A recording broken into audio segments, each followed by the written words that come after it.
c'est de mes intervenants, les premiers intervenants, pour remercier les organisateurs, notamment l'Institut de stratégie publique, pour l'organisation de cette rencontre.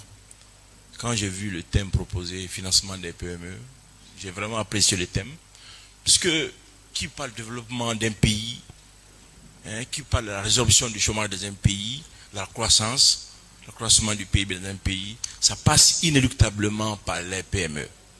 Les PME qui embauchent, les PME qui créent la richesse dans un pays. Parce que c'est les PME qui sont en nombre important. Les grandes entreprises, elles sont vraiment marginales. Voilà. Donc, les PME constituent l'alpha et l'oméga d'une économie. C'est ça il s'agit. Donc ce financement doit nous préoccuper. Si on vous dit que ces PME-là sont sous-financiers, ça veut dire que notre développement est freiné quelque part. Alors trouver des alternatives intéressantes à garantir le financement de ces PME-là, c'est vraiment un sujet central à mon avis. Voilà. Mais vous permettez d'abord de revenir un peu sur les obstacles d'accès à ces PME-là au financement. Ils l'ont dit, le ministre l'a dit, le ministre Yero l'a dit, les autres l'ont dit, les PME guinéens ont un accès très limité au financement traditionnel, au crédit bancaire. Pour X raisons, ils l'ont dit. D'abord, les taux d'intérêt qui sont très élevés. Les taux d'intérêt en Guinée avoisinent, la fourchette c'est de 15 à 20%. C'est très élevé. Mais là, c'est pas leur faute, c'est pas la faute des banques. Il faut le dire, c'est pas la faute des banques. Je suis heureux qu'il y ait un banquier central qui est là, la banque centrale. Les taux d'intérêt des banques commerciales sont alignés au taux directeur de la banque centrale. C'est la banque centrale qui fixe les taux. Et donc les banques commerciales sont obligées de s'aligner au taux directeur fixé par la banque centrale. Donc cet effort-là incombe en premier chef à la banque centrale. La banque centrale, dans sa politique monétaire, assure la variation du taux d'intérêt. Si on veut mener une politique monétaire expansionniste, c'est-à-dire on ouvre le robinet à la liquidité, on abaisse le taux d'intérêt. Si on veut mener une politique monétaire restrictive, on veut fermer le robinet, qu'est-ce qu'on fait? On relève le taux d'intérêt. Donc ça ne dépend pas des banques. Bien. Donc l'effort incombe à la Banque centrale en premier chef. Deuxièmement, ils l'ont dit, nos PME guinéens ont un manque de structuration financière. Généralement, ils n'ont pas de business plan, ils n'ont pas des états financiers solides. Même s'ils en ont, c'est pas souvent solide. Là, l'effort incombe aux PME à ce niveau. Et troisièmement, ils l'ont dit, les exigences de garantie. Les garanties, c'est essentiel. Mais les PME guinéens ont du mal à l'offrir. Et là, l'État peut être une alternative intéressante en offrant des garanties supplémentaires aux PME. Mais il y a encore un point que je vais ajouter. Il y a une absence notoire d'une agence de notation. Ailleurs, dans les pays développés comme au Canada, il y a Equifax. Equifax qui évalue le risque crédit d'un client. Et là, en un presse-bouton, le profil crédité, le profil du client est tout à fait visible. Est-ce que c'est un client crédible? Est-ce qu'on peut lui faire confiance? Et là, ça met les banques à l'abri. Ça rassure les banques.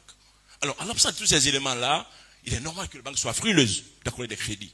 Et donc, l'État doit impulser cette dynamique de manière à rassurer les banques à octroyer des crédits bancaires aux PME. Donc, c'est cela. Donc, les PME sont vraiment essentielles. Leur financement doit préoccuper tout le monde aujourd'hui si nous voulons assurer notre véritable décollage. Ça, c'est tout en passant. Revenons sur la question qui m'incombe, notamment. Donc, face à cet accès limité de nos PME au financement bancaire, il est important que nous repensions, que nous réinventons le financement des PME. Et aujourd'hui, grâce aux nouvelles technologies de l'information et de la communication, grâce à la désintermédiation, grâce à la déréglementation, grâce au décloisonnement des marchés, qu'on a appelé les règles de 3D, l'économie mondiale, surtout dans cette globalisation financière, qui nous donnent des outils. Des outils au rang desquels nous pouvons citer la FinTech. La FinTech, sur le plan sémantique, c'est quoi? C'est le cumul de deux expressions, deux concepts. Finance et technologie, qu'on a abrégé, on a dit FinTech. Donc, c'est simplement l'incursion de la technologie moderne dans les finances. Donc, dans les finances. En termes simples, pour faire simple. Donc, c'est ça la finance. Donc, la FinTech relie les systèmes financiers traditionnels aux technologies modernes. Et ça nous donne une marge de manœuvre totalement insoupçonnée. Et si vous me demandez aujourd'hui les différents défis auxquels la FinTech en Guinée sont confrontés, d'abord les FinTech, il y a une absence il n'appartient pas, je le dis souvent, il n'appartient pas au monde de s'adapter à la Guinée, mais c'est à la Guinée de s'adapter au monde. Les fintechs sont aujourd'hui un levier qu'on pourrait actionner pour financer nos PME. Il y a un free cash flow énorme qui se nomme. Entre 2020 et 2021, il s'est investi dans les fintechs près de 200 milliards de dollars. Et dans ces fintechs-là, les pays africains ont pu seulement investir à hauteur de 3 milliards de dollars.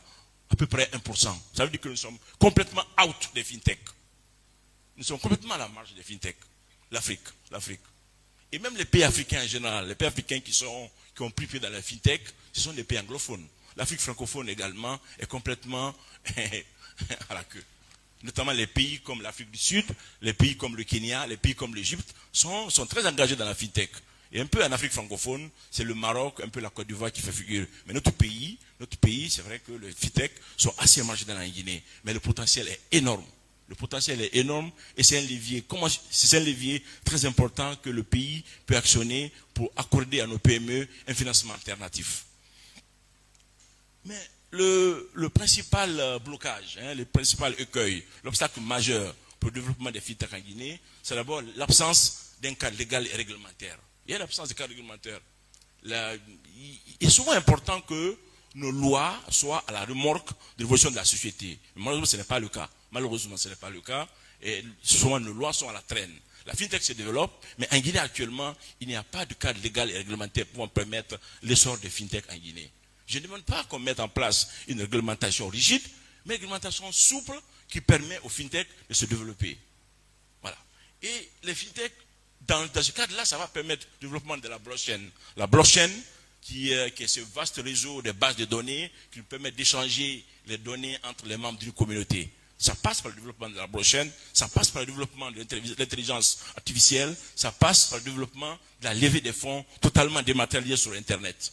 Et à ce cadre-là, nous avons beaucoup d'outils actuellement qu'on peut actionner et qu'on pourrait en parler. Il s'agit par exemple des crowdfunding ou des landfunding qui sont des leviers aujourd'hui assez vendus sur le plan international, mais notre pays, il y a un manque de vulgarisation de ce concept en Guinée. C'est assez important. Donc, comme avantage la blockchain et comme avantage des fintechs, les fintechs sont tellement avantageux, ça offre une multitude de solutions technologiques aux PME guinéens. Ça passe par la gestion des flux financiers, ça facilite des flux financiers, ça facilite également les paiements électroniques, également des prêts numériques. Vous avez aujourd'hui des outils qu'on peut actionner et qui nous offrent des free cash flow énormes. Quand vous prenez par exemple le financement participatif. Le financement participatif, il y en a plusieurs, notamment les crowdfunding et les landfunding. Le crowdfunding, c'est quand les entreprises ont accès, lèvent des fonds sur Internet. En levant des fonds sur Internet, les gens participent à prendre une part active dans le capital d'entreprise. Également, les landfunding, c'est des prêts entre particuliers, mais totalement sur Internet, totalement dématérialisés.